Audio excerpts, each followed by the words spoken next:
Now, we looked at life 3 years from now, so let's come back to the present and go forward 3 years. We now know what our saboteurs have been in the past. We're in a position to look at our future and say, 3 years from now, if I were guaranteed that I could achieve anything I want, this is what I'd like to do. This is what I'd like to accomplish. So if you have the stamina for it, take a shot at it, and this is exercise number 4, I believe.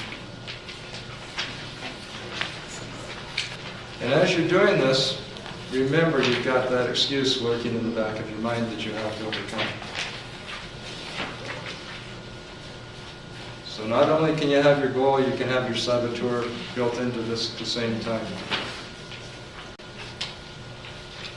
Staying with this idea of saboteurs for a minute. Sometimes it's easier to look at this if you look at it a little bit graphically. If you can eliminate your saboteurs, you've created your new normal. And that new normal is the way that you want to be in the future. If you look at a balance scale, basically it has 3 elements. It has 2 baskets and a stem. If we look at the stem as being the standard, this is the standard that we have for ourselves. Then the 2 baskets, one is going to be your self-image, and the other is going to be what you do. Now, if you change what you do, it doesn't necessarily change your self-image. But what it does do is it changes the balance. And we've seen these TV shows where people are losing 200-300 pounds over the course of 6 weeks or whatever. And you always wonder what happens 6 months later. Do they come back? And typically it may not be 6 months, but a couple of years later, most of these people will come back to where they were, except for those few that changed their standard. And basically what they're doing is they're taking the standard and they're tipping it so that they have a new balance. And with that new balance in their life, they're able to move forward because they've created their own new normal. And so this is what we want to understand, is how to make the old standard irrelevant and the new standard the one that we want to use on a carry-forward basis. A lot of what's important about this is to create your vision of the future. We've identified our saboteurs. We've identified the things that we're going to do to overcome those saboteurs. We've talked about the outcome that we want to achieve. And we've talked about reverse engineering. And now we're at the point of being able to pull all this information together in another slide. First, this allows you, I like to summarize things as we go because there's a lot of information here. So what this slide does, it allows you to put your goal in place, talk about your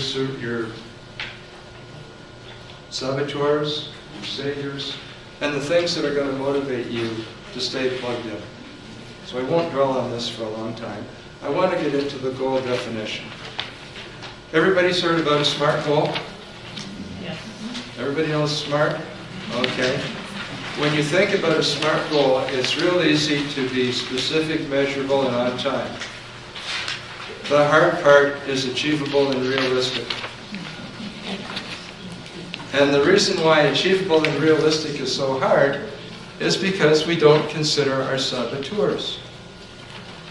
Now you've got that power to look at the saboteurs and to look at the saviors that allow you to make your goal achievable and realistic.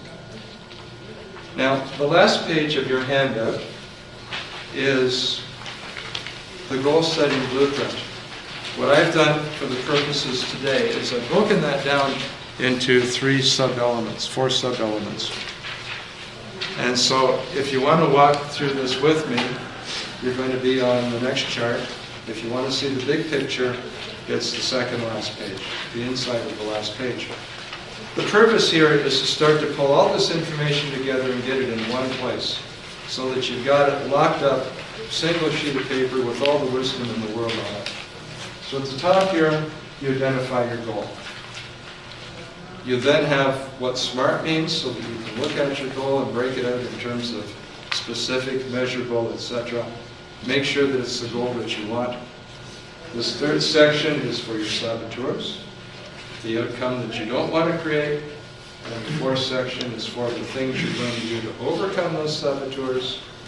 And because we're working on a 3-year goal at this point, the bottom part here is to set your deadline 3 years out. At this point, we're ready to get into the goal achievement process. We've come a long way to get that goal pinned down, but we're now ready for the goal achievement process. So, goal achievement is all about empowerment. And if you're empowered, you are resourceful. When you are not resourceful, you have a goal, and that is to get resourceful. Resourceful means that you have no excuses. You've got everything you need. There's nothing blocking you from doing what you said you were going to do. And your resourcefulness comes from a series of milestones. I look at the milestones as being 90-day intervals. 90 days equals 3 months, 13 weeks. For each milestone, you have one single objective. And this makes it easy to monitor, to measure, to keep it achievable, to keep it realistic, and to stay on track. And you're free to overachieve and to achieve your milestone sooner than 3 months. But if you look at a 90-day time period, it makes these things bite-sized and it makes them workable. And the second section of the sheet is for laying out the milestones. And what I've done here is I've just started from 3 years out. So we've got 4 categories: 3 years, 9 months, 6 months, 3 months. Of all these categories, the one that's important is the 90-day category, the 3-month target. Because this is the one that you can actually do something with. And when you look back at the goal that you wrote down a couple minutes ago, that goal has a 90-day element. And that 90-day element is what you can achieve. That's the only part of this that you can work on and get some actual results from. This is an example of a milestone chart for manned spaceflight. And if you look at it, it starts off with short-range flights and ends up with interplanetary flight. But the last milestone, interplanetary flight, is the big picture for us 36-month goal. In reality, it's going to take a lot longer than 36 months for this one, but that 36-month goal is what's driving everything else. So the people that put this together started there, and then they reverse engineered their way back. They went through manned landing and return from the moon. The return part was very important for the guys who went up. They also have permanent manned orbital space station. Now, in this chart, permanent manned orbital space station should have happened before the lunar landing. But I'm pretty sure it was the other way around. The first man landed on the moon, and now we're trying to figure out how to keep men up there for a long period of time. So this is how all this comes together.